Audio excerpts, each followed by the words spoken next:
Initiate Vigilante.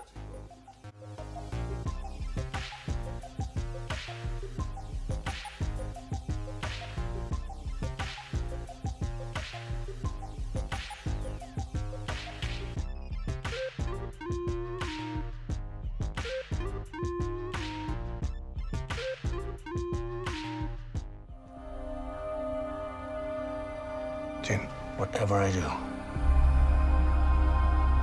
it to protect you. So you understand? I understand.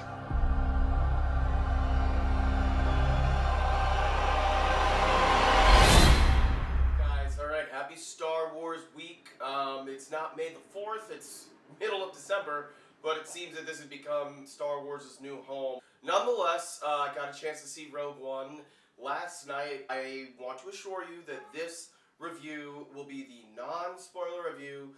I have my notes written down so that I can stick to the script and make sure that I don't just accidentally give away something. There is a lot in this movie that I would never want to spoil for anybody. It's the day after, a little bit of the glow is worn off. I got to sleep on it and think about it a little bit more, and there will be a lot more detail in the spoiler video. Let's get into it. Let's talk about Rogue One, A Star Wars Story. Rogue One, A Star Wars Story is the first in this anthology series of movies of spin-offs. This movie basically is built off extracting a few lines from the opening crawl from the original film, A New Hope, and this was actually sort of the idea of John Knoll, who was one of the special effects supervisor guys on the prequel trilogy. Bob Iger, the president and CEO of Disney, he's basically classified this film as a experimental film in a lot of ways, and I definitely would agree. This movie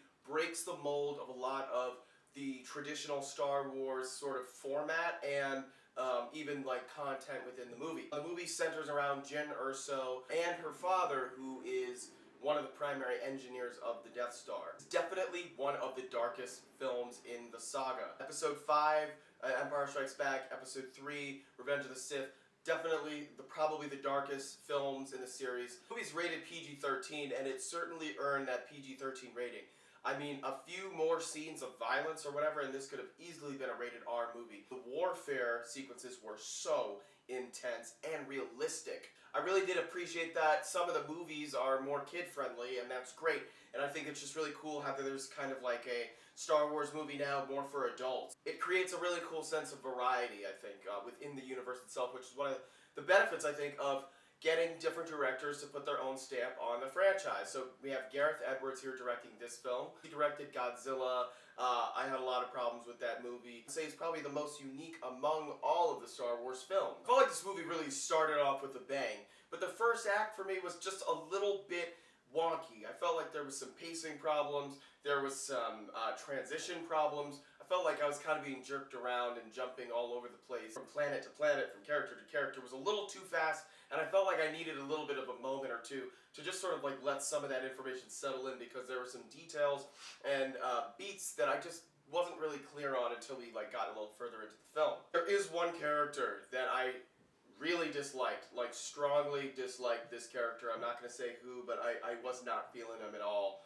I felt like there was some intense overacting, and it really did kind of suck me out of the movie. I felt like the ensemble was cool. I really liked all of these characters, this sort of motley crew, that kind of Avengers, Suicide Squad kind of feel. But what Avengers did so great was that they had each character play an integral role in the ensemble of the film. Suicide Squad, not so much. One of the main problems of that movie. This movie was somewhere in the middle, where all of the characters in the movie were likable, but we certainly did not spend enough time on nearly enough of them to really feel that invested with all of them. And if you're not a reader of the lore or the recent book that came out that precedes this film, Rogue One Catalyst, then you're not going to have a lot of backstory and investment going into the film. I felt like there was a little bit of a lack of character development. For me, the standout characters were K2SO, played by Alan Tudyk. He does such a great job in these roles of sort of performance capture, Andy Serkis performances. He's kind of stole the show. I mean, his dialogue was great. He was funny, clever. I loved watching him on screen. I mean, the crowd was just hysterically laughing at like pretty much everything that he said. For a droid, this character had a lot of heart. My second favorite character was Cassian Andor, played by Diego Luna. I really liked this character. I felt like he was very layered, very conflicted, and he really drove home for me one of the main themes of the movie, that in warfare, things are not always black and white. Sometimes we do things that aren't so moralistic. Now, Felicity Jones, she is a knockout. I mean, what a beautiful woman. She's a great actress. I think she is phenomenal, and at this point, she's a movie star. I love this female-centric Star Wars thing happening right now. Rey, her, it's great. I just didn't think that the writing of her character was quite as strong as I was kind of hoping it would be. I was hoping for this character to be like a little reminiscent of like Joan of Arc or something like that. You get the sense from the trailers that there's a big kind of sacrificial element to this whole story. I just felt like there were decisions that she made in the movie that I don't know if like the circumstances really supported some of those changes in her point of view. With that said, I think she did carry the movie with her energy, with her strength, and her physicality, which I thought was really, really excellently done. She was good. I just felt like it was more the writing of the character. I really like Mads Mikkelsen's performance in the movie. His character was very well written, also conflicted character.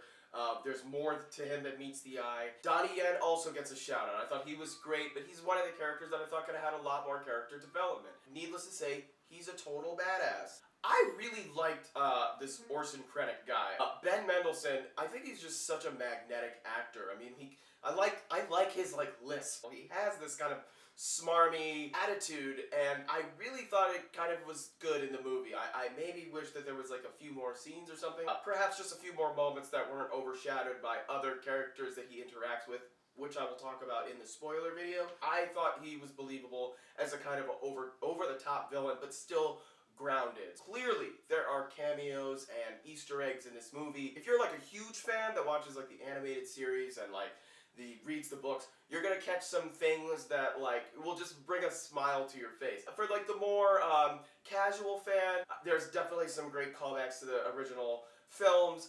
You could have pulled back just a tiny bit on the fan service, but as a fan, I want to be serviced. The moments that they injected into this were handled pretty well. I am not gonna knock Michael Giacchino's ability. He is a great composer. Clearly he's like sort of next in line for the John Williams gravitas. He's a great composer. Jurassic World, many of the Pixar films, he did Doctor Strange. This movie though, it was sort of lacking some of the themes that you hear in the music.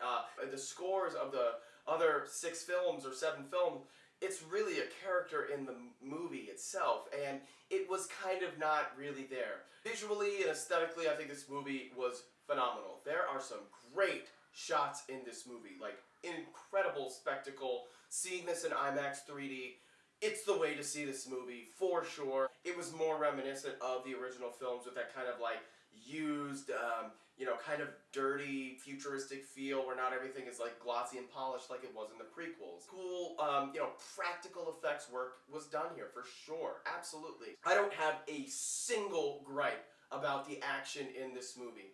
The action in this movie was outstanding. I am not being hyperbolic at all. This is some of the best action in any of the Star Wars films. There are now 8 films, and this has perhaps the best space battle of all of space battles. Return of the Jedi, I think, is high up there. Even the Revenge of the Sith space battle in the beginning of the film gets a high, mark for me. Blew me away, so beautifully, like, choreographed. The ground warfare that you see in the trailers was just amazing and so immersive. They had the guys, I think, who shot, like, Saving Private Ryan and Black Hawk Down, shoot this movie, and what a great decision made there, because you feel like you're in the middle of the action.